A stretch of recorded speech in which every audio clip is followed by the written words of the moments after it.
Es un honor estar en la ceremonia de graduación de una de las mejores universidades del mundo. A decir verdad, nunca me gradué en la universidad y esto es lo más cerca que he estado de una graduación universitaria. Hoy quiero contarles 3 historias de mi vida. Es todo, nada del otro mundo, solo 3 historias. La primera historia es sobre conectar los puntos. Dejé Reed College después de los primeros 6 meses, pero luego me quedé como oyente otros 18 meses más antes de dejarlo. Entonces, ¿por qué me retiré? Todo empezó antes de que yo naciera. Mi madre biológica era una joven estudiante de posgrado soltera y decidió darme en adopción. Ella sentía que debía ser adoptado por personas universitarias, así que todo estaba preparado para que me adoptara al nacer un abogado y su esposa. Excepto que cuando yo salí, decidieron al final que en realidad querían una niña. Mis padres, que estaban en lista de espera, recibieron una llamada en medio de la noche, preguntando: «Tenemos un bebé varón inesperado. ¿Lo quieren?» Ellos dijeron: «Por supuesto». Mi madre biológica descubrió después que mi madre nunca se había graduado en la universidad y que mi padre nunca se había graduado en secundaria. Ella se negó a firmar los papeles finales de adopción. Solo cedió unos meses después, cuando mis padres prometieron que yo iría a la universidad. Este fue el inicio en mi vida.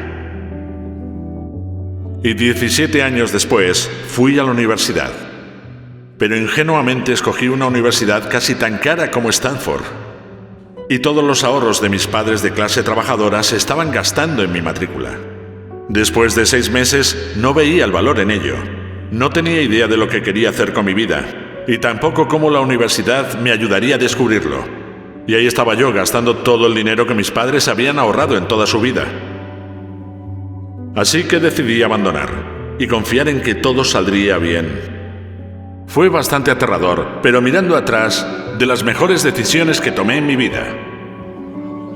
En el momento en que abandoné, pude dejar de tomar las clases obligatorias que no me interesaban y comenzar a asistir como oyente a las que parecían mucho más interesantes. No todo fue romántico. No tenía dormitorio, así que dormía en el suelo de las habitaciones de amigos. Devolvía botellas de Coca-Cola por 5 centavos para comprar comida. Y caminaba 11 kilómetros por la ciudad cada domingo en la noche para conseguir una buena comida a la semana en el templo Hare Krishna. Me encantaba, y mucho de lo que encontré por casualidad, siguiendo mi curiosidad e intuición, resultó ser invaluable después. Déjenme darles un ejemplo. En ese tiempo, Reed College ofrecía quizá la mejor enseñanza de caligrafía del país. En todo el campus, cada cartel, cada etiqueta en cada cajón estaba bellamente hecho a mano en caligrafía.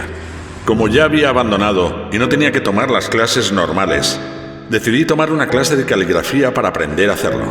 Aprendí tipografías con serif y sin serif, sobre cómo variar espacio entre diferentes combinaciones de letras, sobre qué hace que una gran tipografía sea grande. Era hermoso, histórico, artísticamente sutil de una manera que la ciencia no puede captar. Y lo encontré fascinante. Nada de esto tenía la esperanza de ser una aplicación práctica en mi vida. Pero 10 años después, cuando estábamos diseñando la primera computadora Macintosh, todo volvió a mí. Y lo incorporamos todo en el Mac. Fue la primera computadora con tipografía hermosa. Si nunca me hubiera colado en ese único curso en la universidad, Mac nunca habría tenido múltiples tipografías o fuentes con espacio proporcional. Y dado que Windows simplemente copió Mac, es probable que ninguna computadora personal las tuviera.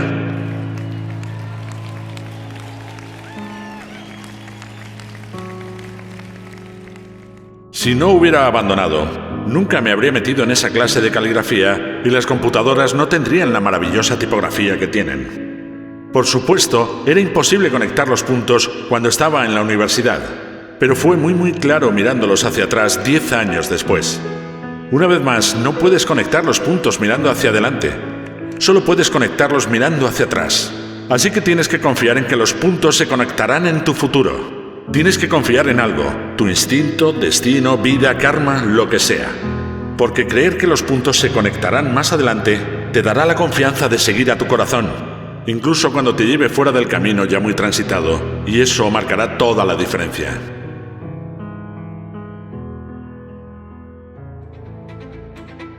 Mi segunda historia es sobre el amor y la pérdida. Tuve suerte. Encontré lo que amaba muy temprano en la vida.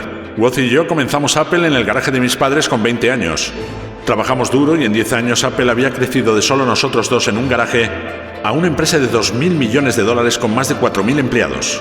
Acabábamos de lanzar nuestra mejor creación, la Macintosh, un año antes, y yo acababa de cumplir 30. Y entonces me despidieron. ¿Cómo te despiden de una empresa que tú empezaste? Bien, a medida que Apple creció, contratamos a alguien que yo pensaba que era muy talentoso para dirigir la compañía conmigo. Y durante el primer año las cosas fueron bien. Pero luego nuestra visión de futuro empezó a divergir y tuvimos un desacuerdo. Cuando lo tuvimos, nuestra junta directiva se puso de su lado. Y así a los 30 yo estaba fuera, completamente fuera. Lo que había sido el enfoque de toda mi vida adulta se había ido y fue devastador. Realmente no sabía qué hacer por unos meses. Sentía que había defraudado a la generación anterior de emprendedores, que había dejado caer el testigo justo cuando me lo pasaban. Me reuní con David Packard y Bob Noyce e intenté disculparme por haberlo arruinado tan mal. Era un fracaso muy público e incluso pensé en huir del valle. Pero algo lentamente comenzó a hacerse evidente para mí. Todavía amaba lo que hacía. El giro de los acontecimientos en Apple no había cambiado eso. Había sido rechazado, pero aún estaba enamorado. Y así decidí empezar de nuevo. No lo vi entonces, pero resultó que ser despedido de Apple fue lo mejor que me pudo haber pasado. El peso de tener éxito fue reemplazado por la ligereza de ser un principiante otra vez menos seguro de todo. Esto me hizo entrar en uno de los periodos más creativos de mi vida. Durante los siguientes 5 años comencé una empresa llamada Next, otra empresa llamada Pixar, y me enamoré de una mujer increíble que se convertiría en mi esposa. Pixar creó la primera película animada por computadora del mundo, Toy Story, y ahora es el estudio de animación con más éxito del mundo. En un giro notable de los acontecimientos, Apple compró Next y yo regresé a Apple. Y la tecnología que desarrollamos en Next está en el corazón del renacimiento actual de Apple. Y Laureen y yo tenemos una maravillosa familia juntos. Estoy seguro de que nada de esto habría pasado si no me hubieran despedido de Apple. Fue una medicina de sabor horrible que el paciente necesitaba. A veces la vida te golpea en la cabeza con un ladrillo. No pierdas la fe. Estoy convencido que lo único que me mantuvo en pie fue que amaba lo que hacía. Tienes que encontrar lo que amas. Y eso es tan cierto para el trabajo como lo es para tus amores. Tu trabajo va a llenar gran parte de tu vida, y la única manera de estar satisfecho es hacer lo que crees que es un gran trabajo. Y la única manera de hacer un gran trabajo es amar lo que haces. Si aún no lo has encontrado, sigue buscando y no te conformes. Como en todos los asuntos del corazón, los sabrás cuando lo encuentres. Y como en cualquier gran relación, simplemente mejora y mejora a medida que pasan los años. Así que sigue buscando, no te conformes. Mi tercera historia es sobre la muerte. Cuando tenía 17 años, leí una cita que decía algo así: si vives cada día como si fuera el último, algún día seguramente tendrás razón. Y desde entonces, durante los últimos 33 años, me he mirado en el espejo cada mañana y me he preguntado: si hoy fuera el último día de mi vida, ¿querría hacer lo que estoy a punto de hacer hoy? Y cada vez que la respuesta ha sido no, demasiados días seguidos, sé que necesito cambiar algo. Recordar que pronto estaré muerto es la herramienta más importante que he encontrado para ayudarme a tomar las grandes decisiones de la vida. Porque casi todo, todas las expectativas externas, el orgullo, el miedo a la vergüenza o al fracaso, todas estas cosas se desvanecen ante la muerte, dejando lo verdaderamente importante.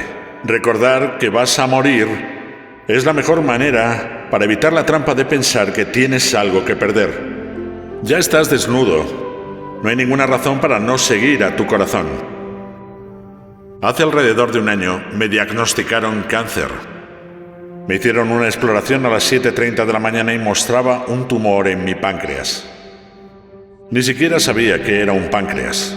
Los doctores me dijeron que esto era casi con certeza un tipo de cáncer incurable y que debía esperar vivir no más de 3 a 6 meses. Mi doctor me aconsejó ir a casa y poner mis asuntos en orden, lo cual en código médico significa prepárate para morir. Significa intentar decirles todo a tus hijos. Lo que pensabas decirles los próximos 10 años en solo unos meses. Significa de que todo quede bien atado para que sea lo más fácil posible para tu familia. Significa decir tus adiós. Viví con ese diagnóstico todo el día.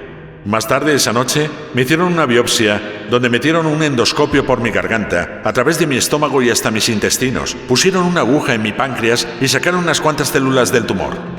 Yo estaba sedado, pero mi esposa, que estaba allí, me dijo que cuando observaron las células bajo un microscopio, los doctores comenzaron a llorar porque resultó ser una forma rara de cáncer de páncreas que es curable con cirugía. Me hicieron la cirugía y afortunadamente ahora estoy bien.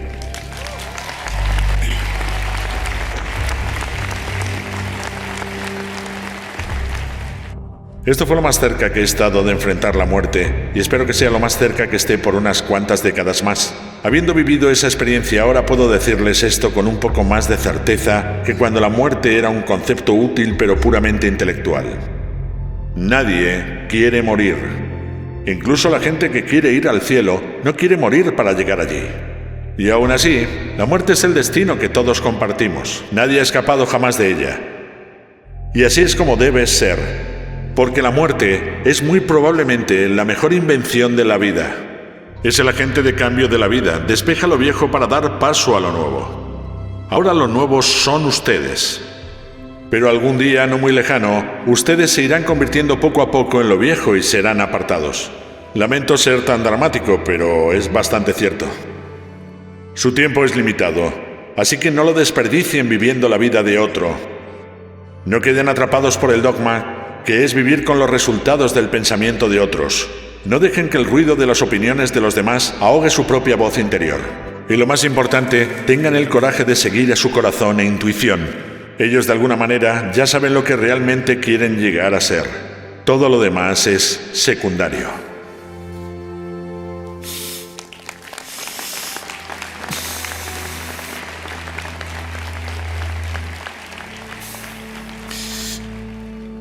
Cuando era joven, había una publicación increíble llamada Whole Earth Catalog, que fue una de las Biblias de mi generación. Fue creada por un hombre llamado Stuart Brand, no muy lejos de aquí, en Menlo Park, y la trajo a la vida con su toque poético. Esto fue a finales de los 60, antes de las computadoras personales. Así que todo se hacía con máquinas de escribir, tijeras y cámaras Polaroid. Era algo así como Google en forma de libro de bolsillo 35 años antes de que llegara Google. Era idealista, rebosante de herramientas ingeniosas y grandes ideas. Stuart y su equipo publicaron varios números del Whole Earth Catalog, y luego, cuando había llegado a su fin, publicaron un número final. Era a mediados de los años 70 y yo tenía su edad.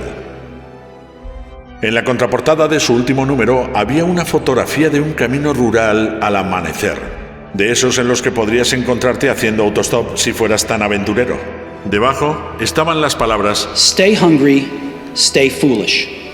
Ese fue su mensaje de despedida al cerrar. Mantente hambriento, mantente alocado. Y siempre he deseado eso para mí mismo. Y ahora, al graduarse ustedes para comenzar algo nuevo, yo deseo eso para ustedes. Mantente hambriento, mantente alocado. Muchas gracias a todos.